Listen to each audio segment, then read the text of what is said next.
Welcome back to The Lead. I'm Jake Tapper. Let's stay with our politics lead. The same problems Senator Bernie Sanders experienced yesterday in New York may just haunt him again next Tuesday. Check out the map of the upcoming primary calendar. 5 states, all in the Northeast. Of those, only Rhode Island allows independents to vote, which Sanders believes would help him. Connecticut, the nutmeg state, is one of the states voting next week, and the governor of that state joins me now, Governor Dannel Malloy, who endorsed Hillary Clinton. Thank you so much for being here. Great I really to be appreciate it.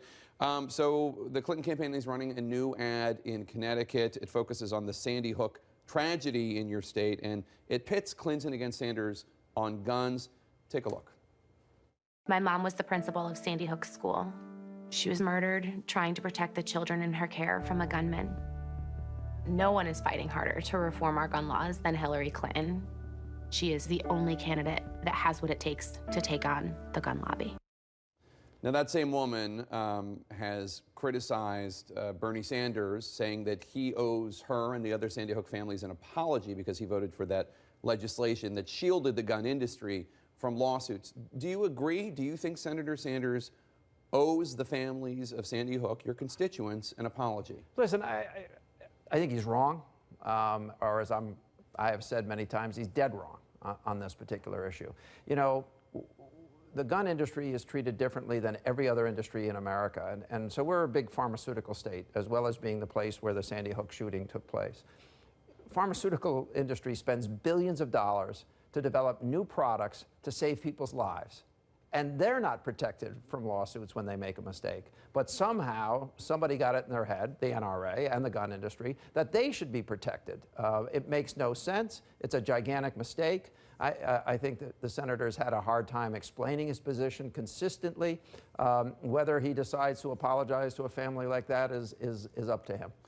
This is obviously a big issue with you, a big issue with Democrats in Connecticut. Do you think that it is potentially disqualifying for Senator Sanders in your state for the primary next week? I don't think it's disqualifying. I think it will be a reason that people won't vote for him because it is a very raw issue. Listen, I was at that firehouse. I'm the person who actually told all of those families that if they hadn't been united thus far that day, that they weren't going to be united that day. You know, that's for these folks, that's a life-changing moment, life-changing day.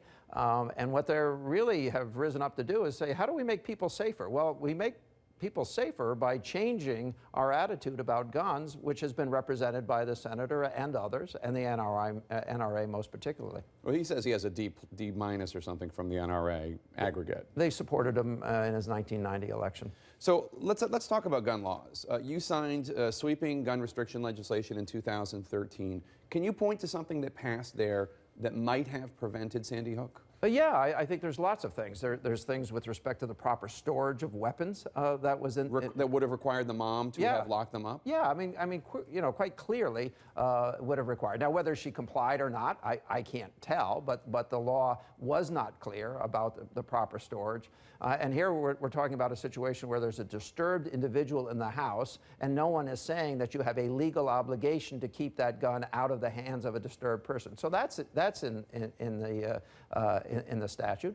We no longer allow the sale of those the magazines that carry 30 shots. I mean, you know, what we've pushed together is he was firing so many bullets so quickly, and in fact had the magazines taped to one another so he could just switch them, that the gun eventually misfired because it overheated.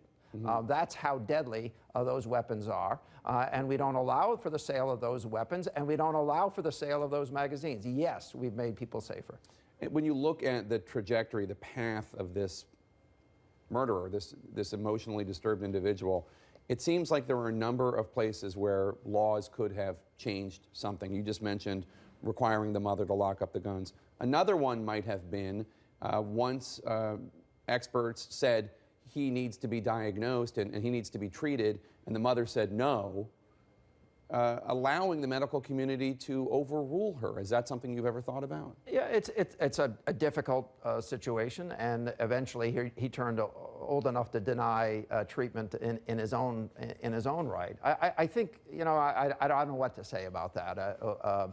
I think when he was a child, authorities could have done more to make sure that he got the help that he needed. Later in life, other problems developed. But this is what I would say to you. What does it say about our society that we would say to a disturbed young man, we're going to make you feel better about yourself by giving you a gun and taking you to a range so that you learn how to use it? I mean, we are a very gun-centric society, even to the extent that we will put guns in the hands of disturbed people to make them feel better about themselves. There's something wrong there. All right, Governor Dannel Malloy, thank you so much. Appreciate your time. Thank you.